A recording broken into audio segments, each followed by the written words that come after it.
What's going on, guys? Welcome to the brand new video in the beautiful state of Utah. We're here on a little ski trip and I thought I was gonna update you on something really cool. I just picked up new for me 2019 Range Rover Sport and wanted to tell you guys a little bit about my experience with the car. Here's the subject in question. I rented this car on Turo and I shelled out a little bit and didn't really want to spend that much money.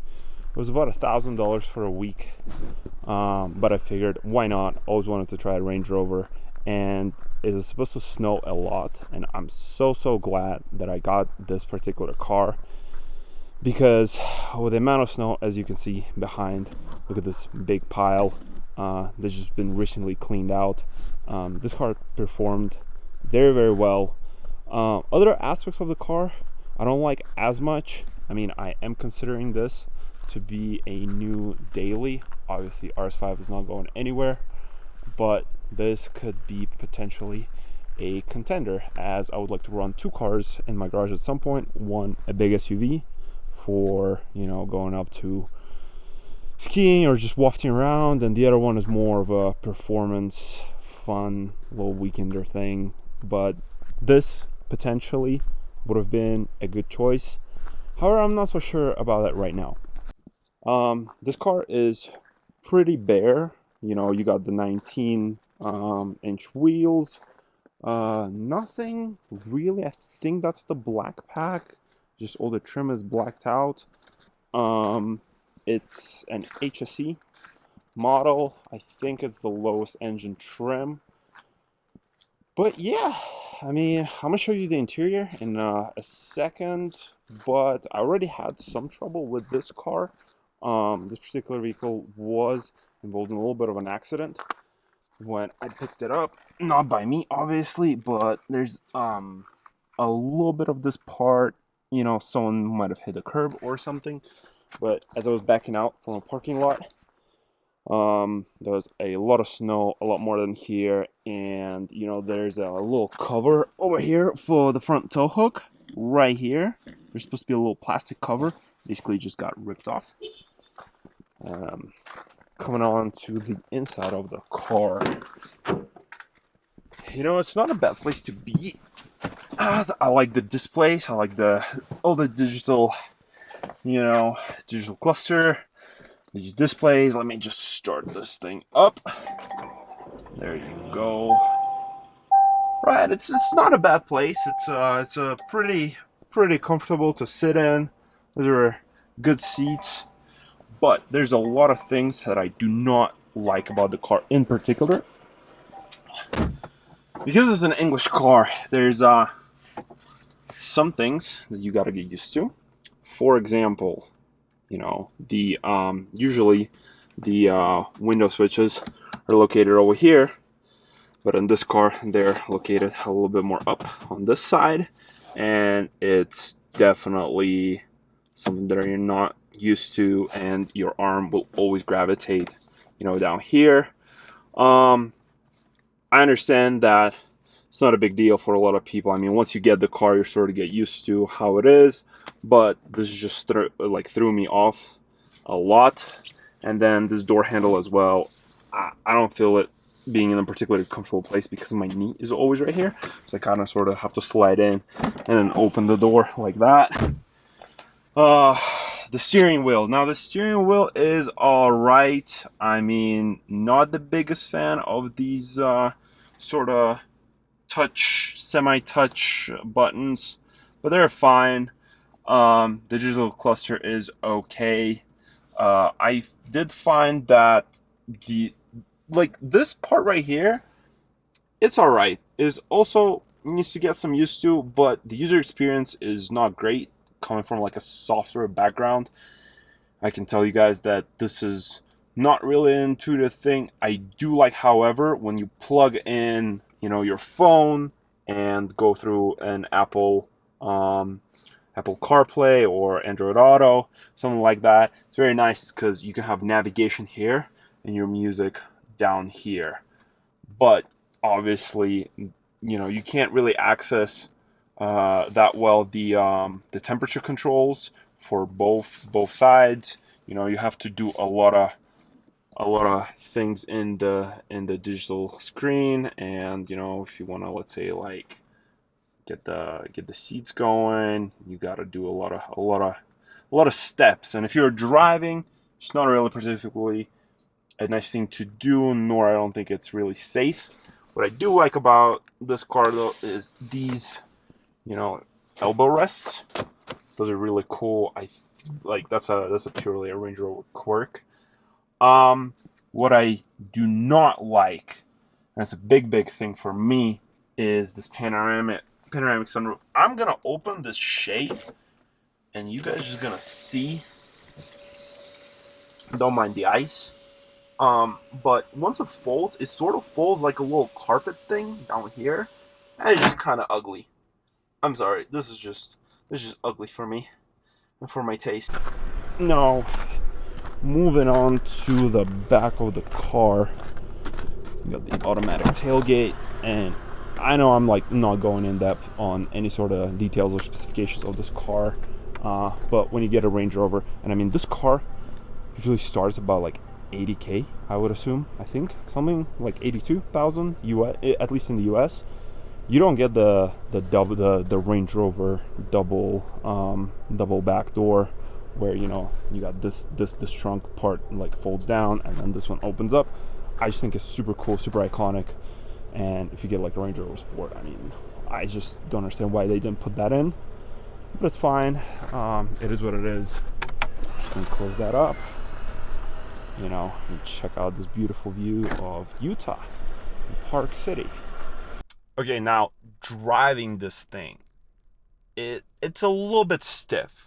I mean, I'm comparing this to a GLE, or let's say like a Q7 even. And to be honest, I think that those are much better options. Q7 I think starts at around like $56,000, and I mean the interior is so much nicer. It's a little bit more intuitive and a comfortable place to be in. Um, Driving wise, Range Rover was very stiff. I mean, I was very surprised how stiff this car is. It doesn't have a lot of pickup. I know this is like a very base trim, and you know, I don't even know. It probably has like under 250 horsepower. I don't have the spec on this car, but it just feels very underwhelming. Like I would assume that a Range Rover would be, you know, sort of not better quality, or you know, something like this, because the quality is fine. The car has about 50,000 miles on it already, and I mean, there's not a lot of squeaks, not a lot of rattles. I mean, besides all the ice that is on the roof of the car. The interior seems nice. The Meridian sound system doesn't sound as good though. I know the Meridian is an upgrade and you gotta pay extra for that. I mean, in my Audi RS5, even in the much smaller and constrained space, the audio quality of the home curtains is just so much better. Um, what else? What else? Yeah, as I said, for a daily, a GLE, a Q7, I would even be looking at a Cayenne potentially, or maybe like I personally would have liked to get a Cayenne S. But I'm just saying, $80,000 for this car is a lot of money. Um, Obviously, right now you can pick these up for, I don't know, probably like 60,000 or something like that in a good condition. But still, I'm very interested and intrigued in the new generation that, you know, is coming. I know I've seen already the full bodies cruising around the Bay Area. I haven't seen a single sport, but if you want to save money, I wouldn't go for a and want to get a, like, obviously use Range Rover. I wouldn't go potentially for a sport. I would go for a Velar. I would go for like a 2019 2020 Velar. Space wise, they're very similar. In infotainment systems, everything is exactly identical. I think Velar is just a bit tinier, but it's also a lot lighter, and it would be more fun to drive.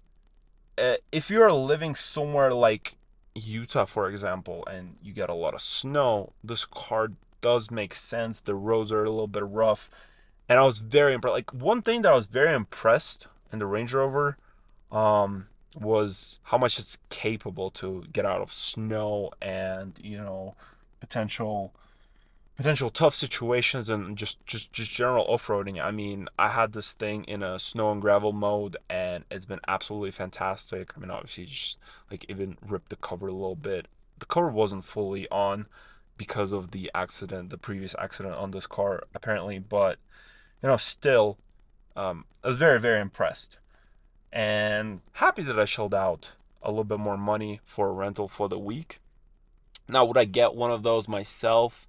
The answer is no.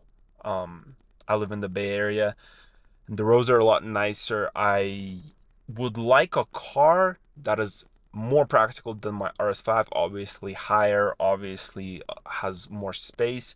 RS5 is great. I mean, I do have to be cautious about a lot of things, but as I said in my previous video, um, it's just a fantastic all-arounder. I mean, I took it to Tahoe to go skiing. I put a snowboard in, ski boots, some luggage, and it's comfortable to go into. I haven't hit the snow in it just yet.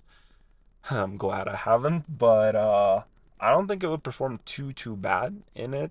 However, if it was snowing like it was here with this amount of snow within like 1 to 2 days, I think the car would have obviously struggled. As I said, potentially I would look at a GLE as a good option, maybe like a GLE 450, GLE, yeah, or a Porsche. Audi is a good option, and I do like Audi as a brand. As I said, I absolutely adore my RS5, but at this point, I would potentially want to be in something just a little bit more comfortable. Q7 was great. I had it as a loaner when my RS5 was in service, but the interior of the GLE was just a little bit nicer.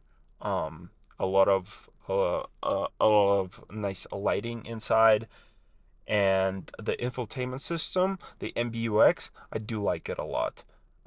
And when you're getting a big car, Audi would be a little bit more fun to drive dynamically.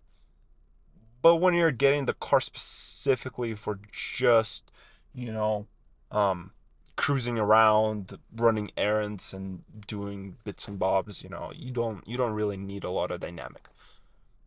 Potentially, Cayenne S, in my mind, would satisfy dynamic and practicality. Um, but it's a bit more money, obviously. GTS would be the dream daily. However, GTS lacks some of the options. For example, you can get the panoramic sunroof, which would be a very nice thing for a daily driver. What I mean is, car guys, we can sacrifice potentially certain features and certain things for, let's get a better engine, but whatever with the sunroof.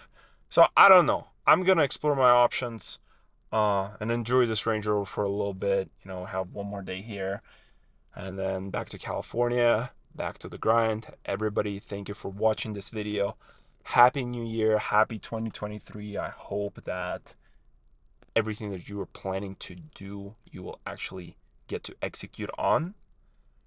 And yeah, subscribe and like the video, and I'll see you guys in the next one. Peace.